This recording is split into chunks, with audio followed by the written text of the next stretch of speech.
Hello everyone, मेरा नाम करण हंस है। आज हम करेंगे क्लास 10th का बेसिक मैथमेटिक्स का सैम्पल पेपर।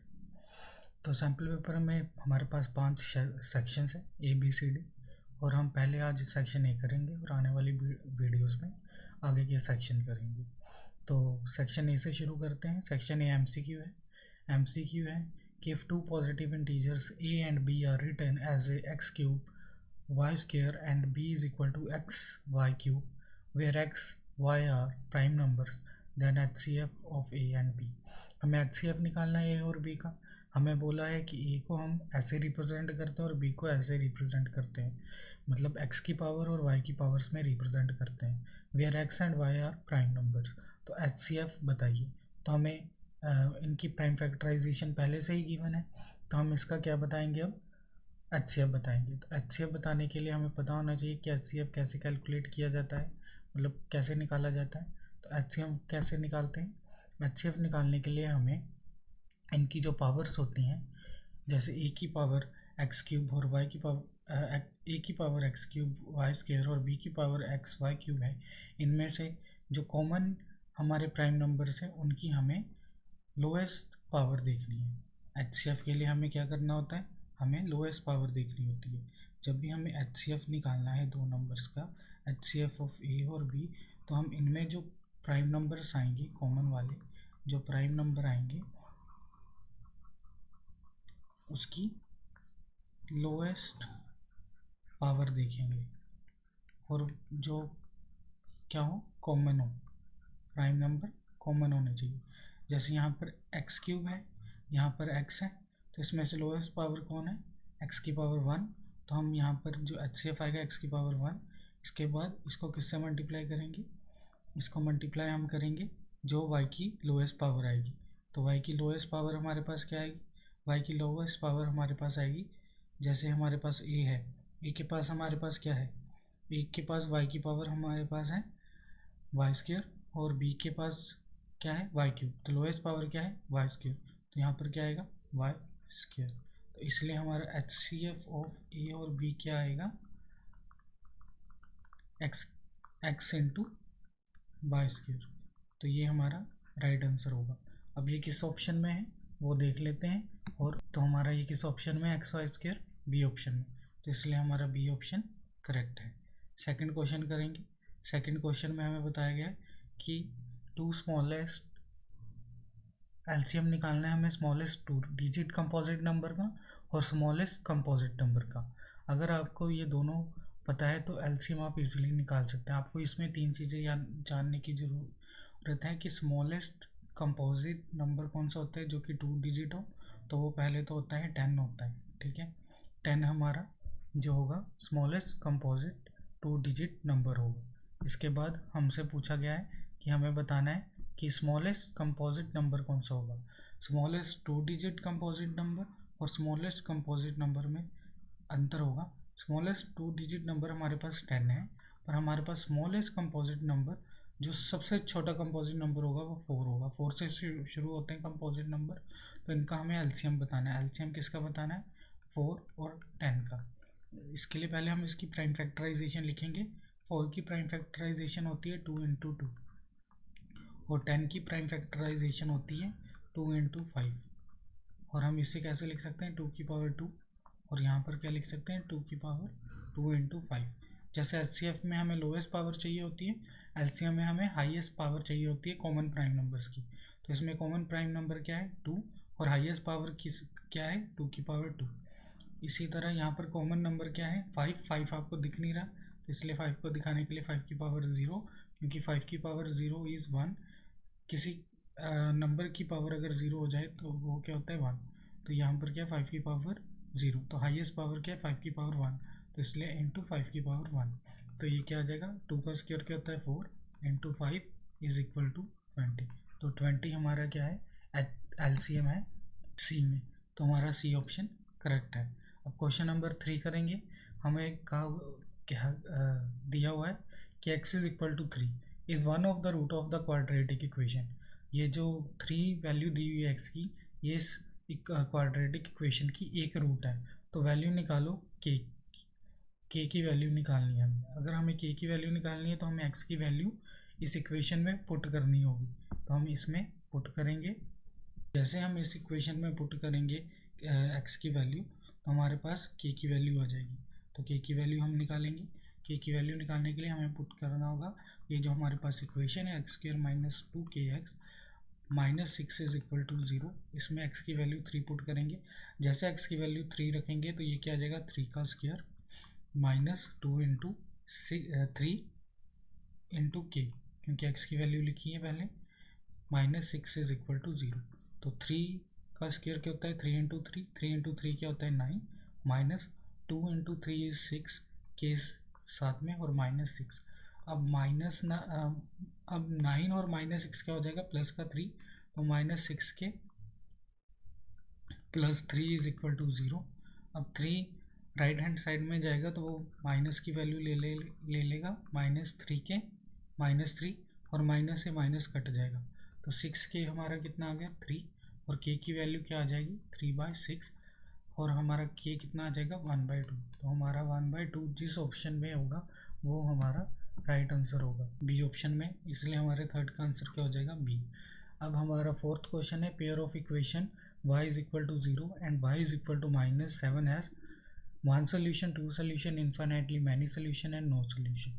तो इसका हम क्या करेंगे ग्राफ बनाएंगे, इसे ग्राफ में प्लॉट करके देखेंगे कि क्या आंसर आता है। उसके हिसाब से हम बताएंगे कि 1 सोल्यूशन 2 सोल्यूशन और नो सोल्यूशन। तो हमारी पेयर ऑफ इक्वेशन क्या y इज इक्वल टू 0, तो हमारी y इक्वल टू 0 कहाँ पर होती है, हमारी y equal to 0 X axis की पूरी लाइन हमारी क्या होती है y इक्वल टू 0 को रिप्रेजेंट करती है। ये हमारी क्या y, ये हमारा क्या है x और ये हमारा क्या होता है x डैश और ये हमारा क्या होता है y डैश। अब ये हमारा क्या होता है पॉइंट 0 0। तो अब हमें बताया कि y is equal to 0, y is equal to 0 यहाँ पर होता है और y इक्वल टू 0 अगर यहाँ पर है तो ये जो पूरी जो हमारी ये लाइन जा रही है ब्लू वाली, ये हमें रिप्रेजेंट कर रही है y इज इक्वल टू 0 को। इसी तरह y इज इक्वल टू -7, ऊपर आपको पता है y की जो ये वैल्यू होती है पॉजिटिव में जाती है और नीचे नेगेटिव में, तो हमें नेगेटिव वाला बताना है। तो यहाँ पर अगर हम 1 लिखे 2 लिखे 3 लिखे 4 लिखे 5 और 7, तो यहाँ पर -7 होगा। -7 के लिए ये पूरी जो हमारी लाइन बनेगी ये हमारा क्या होगा y इज इक्वल टू 7 होगा। अब ये ऊपर वाली लाइन और ये नीचे वाली लाइन आपस में क्या है पैरेलल है।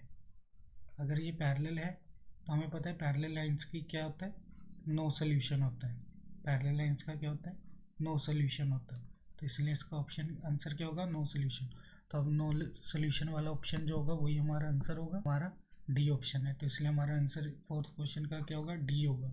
अब फिफ्थ क्वेश्चन क्या है, फिफ्थ क्वेश्चन कह रहा है कि value of k for which the quadratic equation 2x square minus kx plus k is equal to 0 has equal roots.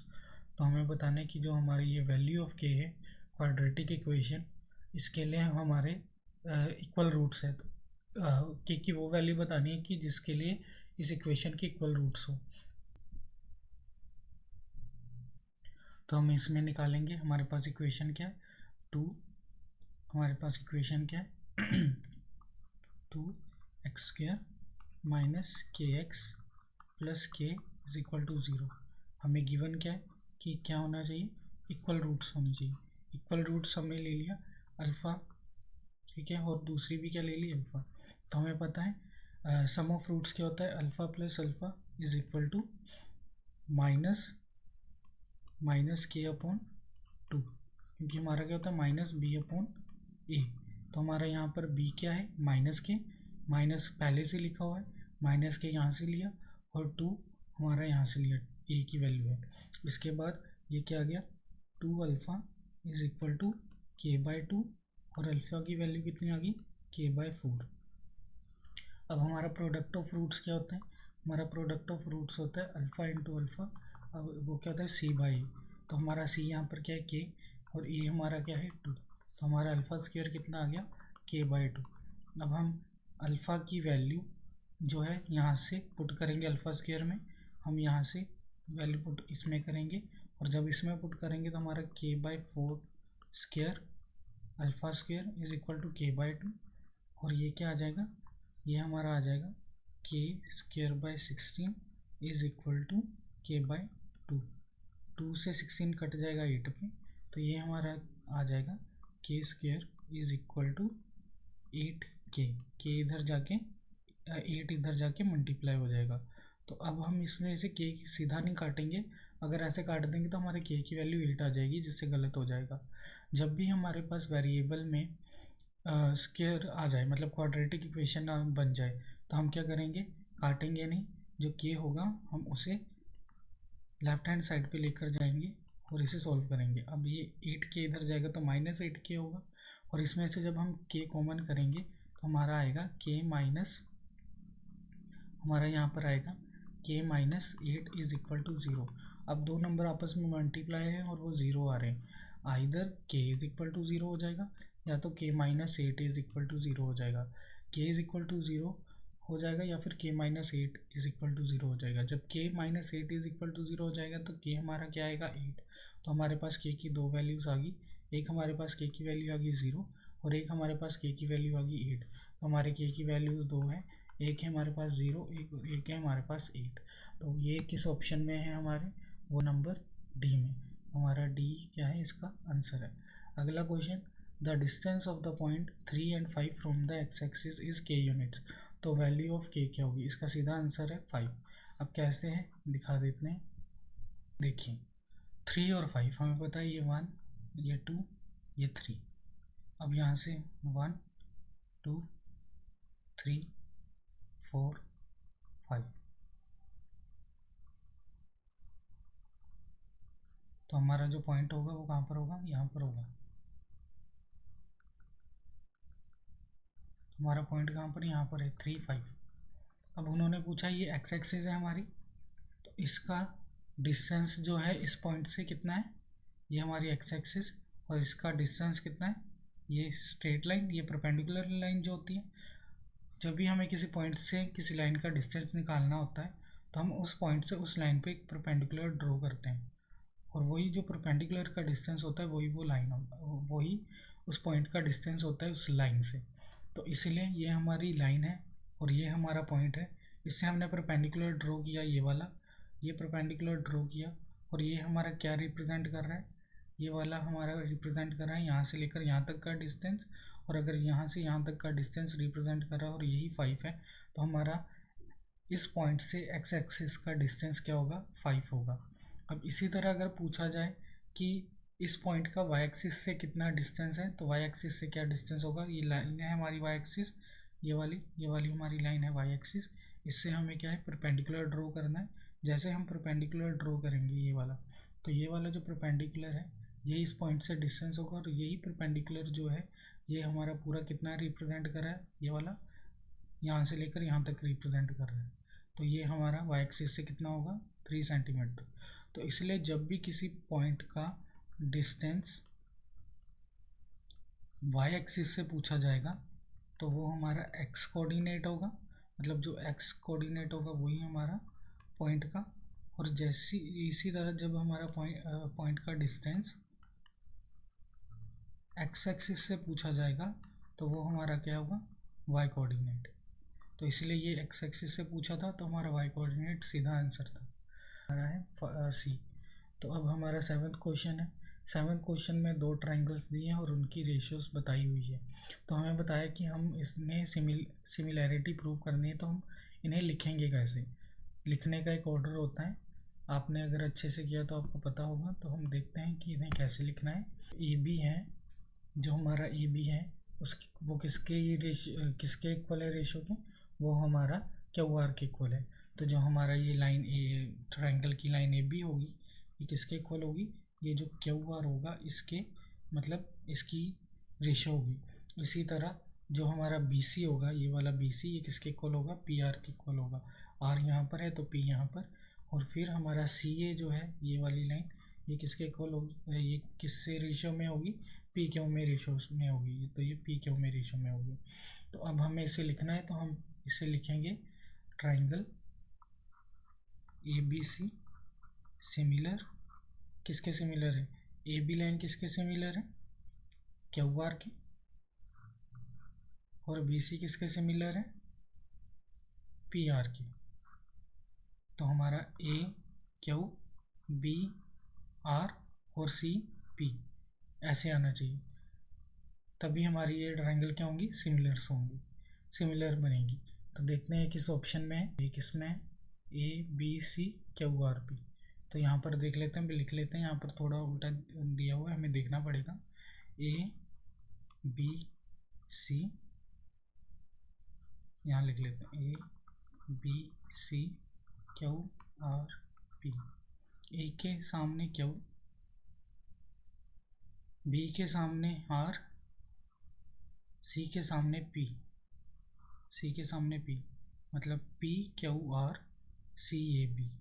तो अगर हम लिखें पी क्यू आर, तो पी के सामने क्या है सी, और क्यू के सामने क्या है ए, और आर के सामने क्या बी। तो यही हमारा आंसर है, ठीक है। अगला question, question number 8। Question number 8 में था which of the following is not A similarity criteria of triangle. हमें पता है similarity of criteria of triangles में हमें क्या चाहिए, दो एंगल दोनों ट्राइंगल्स के इक्वल चाहिए होते हैं। तो ये तो हमारा आंसर है। इसके बाद ट्रिपल ए भी हमारा आंसर है, और ये भी हमारा सही ऑप्शन है। उन्होंने नोट पूछा है तो नोट के लिए आ रहा है, जैसे हमारा गलत हो जाएगा, ठीक है। अब जो थे वो हमारे सही थे, पहले हम वो राइट वाले को समझेंगे कि वो सही क्यों थे।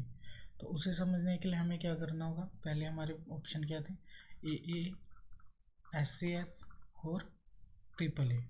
देखिए अगर हमारा ये वाला एंगल, एंगल 1 इस वाले एंगल के इक्वल होगा 1 डैश के, और इसी तरह 2 डैश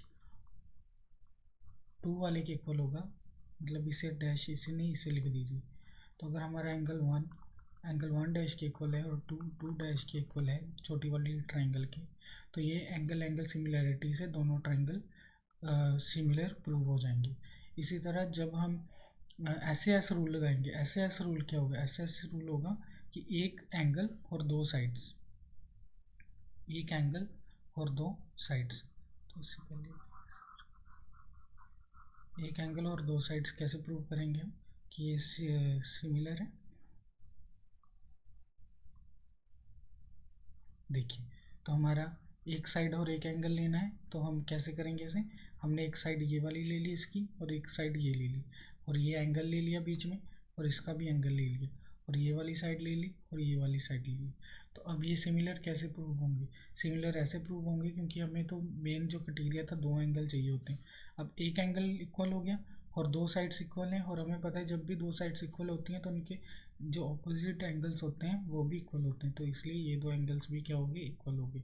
तो अगेन एस क्राइटेरिया हमें बताता है कि जब दो, बताने में हेल्प करता है कि जब दो ट्रायंगल क्या हो सकते हैं, सिमिलर हो सकते हैं। इसी तरह एंगल में क्या होगा, एंगल में क्या होगा, तीनों एंगल इक्वल हो गए, तीनों एंगल इक्वल हो गए, तो ये भी हमें हेल्प करता है सिमिलैरिटी प्रूव करने में। नाइन्थ क्वेश्चन में बताया कि figure T P T Q 2 tangents हैं।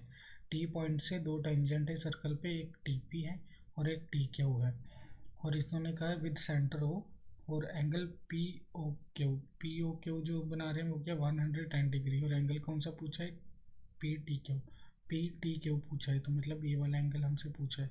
हमें पता है जो टेंजेंट होती है वो उसका डिस्टेंस जो होगा, जो हमारी टेंजेंट होती है वो 1 पॉइंट पे टच करती है, और उसके और रेडियस के बीच में जो एंगल बनता है वो 90 का होता है। ये भी 90 का हो जाएगा, ये भी 90 का हो जाएगा। अगर ये दोनों 90 के हो जाएंगे और ये 110 का है, तो सम कितना होता है, सम जो होता है ये क्वाड्रिलेटरल का 360 होता है। जब हम इसे माइनस करेंगे तो इसका क्या आ जाएगा 70 डिग्री, और सिंपली ये दोनों अगर 90 90 180 हो गए तो बाकी दो बचे हुए एंगल्स को 180 होना ही पड़ेगा उनके सम को। तो अगर ये 110 डिग्री है तो ये कितना बचेगा 70 डिग्री, ताकि प्लस करके कितना आ जाए 180। तो हमारा आंसर क्या होगा, बी ऑप्शन। क्वेश्चन नंबर 9 हो गया। अब क्वेश्चन नंबर 10 करेंगे। क्वेश्चन नंबर 10 में क्या कह रहे हैं कि cos of angle is equal to 4/5। तो इसके लिए हमें पहले राइट एंगल ट्राइंगल बनानी पड़ेगी। राइट एंगल ट्राइंगल हमने बनाई। हमें पता है कि राइट एंगल ट्राइंगल में कोस क्या होता है, बेस अपॉन हाइपोटेन्यूज। तो हाइपोटेन्यूज 5 दिया हुआ है, बेस हमारे पास कितनी दी हुई है 4/5 इज कोस है, और ए हमारा ये वाला एंगल है, ठीक है, ये वाला एंगल हमारा ये है। तो ये हो गया। अब हमें ये परपेंडिकुलर निकालना है, पाइथागोरस थ्योरम लगाएंगे तो ये हमारा परपेंडिकुलर आ जाएगा जो कि आएगा 3। अब 3 आगे हमसे tan a पूछा है, tan a हमारा कैसे निकलेगा, tan a हमारा होता है परपेंडिकुलर अपॉन बेस। तो परपेंडिकुलर हमारी कितनी है 3 और बेस हमारा कितना है 4, तो 3/4 हमारा जिस भी ऑप्शन में वो हमारा आंसर है, तो बी हमारा आंसर है। अब question number 9, height of tower पूछी हुई है। हाइट ऑफ टावर और सन की शैडो आ रही है, तो हमें बताना है कि एंगल ऑफ एलिवेशन क्या है। इसमें क्या कहा गया है कि एक टावर है, सन की उसकी एक शैडो बन रही है, उसकी शैडो है, और इन्होंने कहा इसके और सन के एंगल बताओ। इन्होंने बताया कि ये क्या है हमारे पास टावर टी, और जो हमारा इसकी जो शैडो है उसकी लेंथ भी टी है, सन की वजह से बन रही है। तो बताओ सन में और इसमें एंगल ऑफ एलिवेशन क्या है इसकी शैडो में, तो ये हमें थीटा निकालना है। हमें पता है टी इज इक्वल, हम यहाँ पर क्योंकि हमें कोई वैल्यू नहीं दी हुई है फिर भी हमें एंगल पूछा है, तो हम क्या करेंगे, जो गिवन साइड्स हैं उन्हीं में देखेंगे कि क्या रिलेशन है। हमें पता है ये हमें परपेंडिकुलर और बेस दिया हुआ है, परपेंडिकुलर और बेस हमें किस में मिलता है, हमें tan में मिलता है। तो tan theta is equal to perpendicular upon base, और परपेंडिकुलर भी हमें t दिया हुआ है और बेस भी हमें t दिया हुआ है, ये कट के कितना आ जाएगा 1 आ जाएगा। तो हमारा tan थीटा क्या है 1।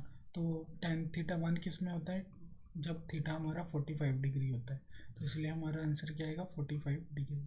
अब जो 12th क्वेश्चन में पूछा है कि 1 minus cos square A is equal to sine square है, ये तो सीधी आइडेंटिटी पूछ ली है। Question number 13, the radius of a circle is same as the side of square, their perimeter are in the ratio. तो पेरीमीटर्स की ratio पूछी है और दिया कुछ नहीं है। दिया क्या है हमें कि जो रेडियस ऑफ सर्कल है, रेडियस ऑफ सर्कल वो किसके इक्वल है, साइड ऑफ द स्क्वायर के इक्वल है। तो हमें पता है कि पेरीमीटर ऑफ सर्कल क्या होता है, पेरीमीटर ऑफ सर्कल लिखेंगे यहाँ पर, आपको पूरा लिखना है, मैं तो बस ऐसे, पेरीमीटर ऑफ सर्कल क्या होता है 2πr, और हमारे पास पेरीमीटर ऑफ स्क्वायर क्या होता है, पेरीमीटर ऑफ स्क्वायर होता है 4a। अब या तो a की जगह r लिख लो या तो r की जगह a लिख लो, हमारा आंसर आ जाएगा। तो इसकी रेशियो निकालनी है, perimeter of circle ratio perimeter of square. तो पेरीमीटर ऑफ सर्कल क्या होता है 2πr, और हमारा पेरीमीटर ऑफ स्क्वायर क्या होता है 4r, क्योंकि a की जगह हमने क्या लिखा है r लिखा है, क्योंकि वो हमें गिवन है। तो r से r कट जाएगा और 2 से 4 कट जाएगा 2 के टेबल पे, तो पाई बाई टू इनकी रेशियो होगी, और यही हमारा आंसर होगा। तो ये पाई/2 सी ऑप्शन में है, तो इसलिए हमारा सी ऑप्शन इज करेक्ट। अब एरिया ऑफ सर्कल दिया हुआ है और हमें रेडियस ऑफ सर्कल पूछिए, ये तो हम सीधा ही निकाल लेंगे कि एरिया ऑफ सर्कल क्या होता है πr² is equal to given कितना है 154, तो 22/7 r² इज इक्वल टू 154, और हमें r² निकालना है, तो r² आ जाएगा 154 इंटू 7, और 22 नीचे चले जाएगा, 11 के टेबल पे 2 पे कटेगा, 11 के टेबल पे 14 पे कटेगा, 2 के टेबल पे 14 7 पे कटेगा, तो हमारा r² कितना आ गया 7 इंटू 7। तो जब हम इस पर रूट लगाएंगे तो हमें पता है कट जाएगा, और हमारा आंसर रेडियस कितनी आ जाएगी 7 आ जाएगी, तो 7 सेंटीमीटर हमारा आंसर है। इसके बाद अगला क्वेश्चन, और प्रोबेबिलिटी निकालनी नंबर लेस देन 4। तो पहले तो हम पूरी सैम्पल स्पेस लिखेंगे। सैम्पल स्पेस हमारी क्या आएगी, एक ही बार थ्रो किया तो हमारे पास क्या आएगा 1 आ सकता है, 2 आ सकता है, 3 आ सकता है, 4 5 और 6। अब प्रोबेबिलिटी पूछिए कि नंबर लेस देन 4 आना चाहिए, तो इसमें लेस देन 4 कौन सा नंबर है और कौन सा नंबर निकालना है, इवन नंबर निकालना है, ये भी गिवन है। Even number less than 4, even number less than 4, less than 4 तो 3 नंबर है 3 2 1, 3 2 1 लेस देन 4 है, पर उन्होंने इवन बोला है, तो इवन तो सिर्फ एक ही है 2, तो हमारा क्या आ जाएगा 1, और हमारा फेवरेबल केसेस है, और नंबर ऑफ टोटल केसेस कितने हैं 6 आ सकते हैं, तो 1/6 इज द प्रोबेबिलिटी, तो 1/6 हमारा आंसर होगा। अब क्वेश्चन नंबर 16 करेंगे। क्वेश्चन नंबर 16 में पूछा है कि हमें क्या निकालना है, हमें निकालना है lower limit of the model class. पहले तो मॉडल क्लास पता होना चाहिए क्या होती है। मॉडल क्लास होती है जिसकी फ्रीक्वेंसी मैक्सिमम होती है, फ्रीक्वेंसी मैक्सिमम होगी, जिसकी फ्रीक्वेंसी मैक्सिमम सबसे ज़्यादा फ्रीक्वेंसी। तो इसमें से फ्रीक्वेंसी सबसे ज़्यादा किसकी है 20 की, 20 सबसे बड़ा नंबर है, तो ये मैक्सिमम नंबर है, यही हमारी क्या है मैक्सिमम फ्रीक्वेंसी, इसलिए इसी के अकॉर्डिंग हम लोअर लिमिट निकालेंगे। हमारी ये क्लास है क्लास में ये लोअर लिमिट है, ये अपर लिमिट है, तो हमारी लोअर लिमिट क्या है 50।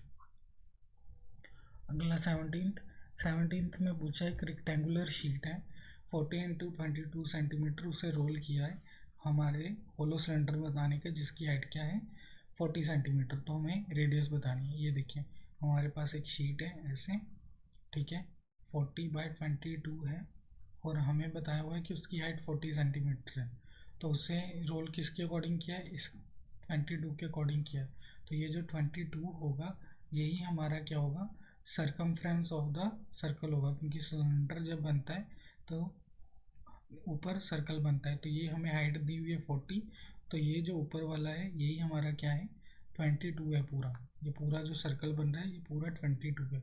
इसी को घुमाया ना यहाँ से, इसी को घुमा के बनाया 22, तो यही हमारा 2πr के इक्वल है।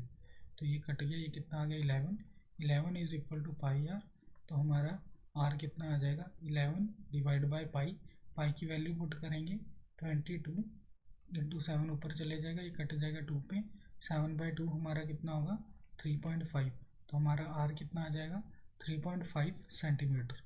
अब 18th क्वेश्चन करेंगे। 18th क्वेश्चन में बोला है कि ये हमें दिया हुआ है टेबल फ्रीक्वेंसी डिस्ट्रीब्यूशन का मीडियन निकालना है क्लास का। तो मीडियन निकालने के लिए पहले सबसे हमें पता है कि हमें कॉम्युलेटिव फ्रीक्वेंसी चाहिए होती है, क्योंकि जब कॉम्युलेटिव फ्रीक्वेंसी आएगी तो हम n/2 निकाल सकते हैं और उसी के अकॉर्डिंग हम निकालेंगे। तो हम पहले कॉम्युलेटिव फ्रीक्वेंसी निकाल रहे हैं। कॉम्युलेटिव फ्रीक्वेंसी पहले नंबर की एज इट इज़, फिर ये प्लस होता जाएगा 22 और फिर ये प्लस होगा तो ये आएगा 37, और जब 8 प्लस होगा 37 में तो ये आएगा 45, और 45 प्लस 11 कितना आ जाएगा 56। एक बार दोबारा चेक कर लेते हैं, 12 प्लस 10 22, 22 प्लस 15 37, 37 प्लस 8 45, 45 प्लस 11 56। अब ये आ गई हमारी क्यूमुलेटिव फ्रीक्वेंसी। अब हमें निकालना है मीडियन। तो मीडियन होता है जो हमारा टोटल आता है 56, उसको 2 से डिवाइड करना है। जब 2 से डिवाइड किया तो ये हमारा कितना आया 28, तो हमारा n/2 कितना आया 28। अब जो हमारा 28 वाली फ्रीक्वेंसी लाई करेगी वही हमारी क्या होगी मीडियन क्लास होगी। तो हमें देखना है हमारी 28 कहाँ लाई कर रहा है। अब कॉम्युलेटिव फ्रीक्वेंसी से हम चेक करेंगे कि हमारा 28 कहाँ लाई कर रहा है। 12 में नहीं आ रहा, 22 में नहीं आ रहा, यहाँ पर आएगा। यहाँ पर 23 से 37 तक आ रहा है, तो 28 इसी के बीच में लाई कर रहा है, तो इसीलिए हमारी ये वाली जो क्लास होगी यही हमारी मीडियन क्लास होगी। तो हमारा ऑप्शन क्या है 12 to 18, तो हमारा बी ऑप्शन करेक्ट है। अगला हमें बताना है कि ये वाला 19th क्वेश्चन में क्या बोला हुआ है कि जो एक पॉइंट है ये मैंने बनाया हुआ है एक्स एक्सिस पे 0, 4 ये बना दिया। अब इन्होंने पूछा कि जो एक्स कोऑर्डिनेट है पॉइंट वाई का 0 है, तो एक्स कोऑर्डिनेट जो होता है वाई एक्सिस पे वो 0 होता है, हमेशा ट्रू है। आपको बताया भी था कि वाई एक्सिस पे जो एक्स कोऑर्डिनेट होता है वो 0 होता है, और एक्स एक्सिस पे वाई कोऑर्डिनेट 0 होता है। इसमें y 0 होगा, इसमें x 0 होगा, ठीक है। तो इन्होंने सही बोला है, दोनों सही है, इसलिए असर्शन और रीज़न ट्रू है, और रीज़न करेक्ट एक्सप्लेनेशन है असर्शन की। इसके बाद आगे देखते हैं क्या है। इसके बाद अगला है 20th क्वेश्चन। 20th क्वेश्चन में कहा है कि HCF of 2 number is 5। HCF हमें दिया हुआ है 5 और प्रोडक्ट दिया हुआ है 150 और एलसीएम दिया है 40। हमें पता है HCF इंटू एलसीएम हमारा क्या होता है, हमारा प्रोडक्ट ऑफ 2 नंबर्स होता है, जो कि कितना आ रहा है हमारा 5 इंटू 24 200।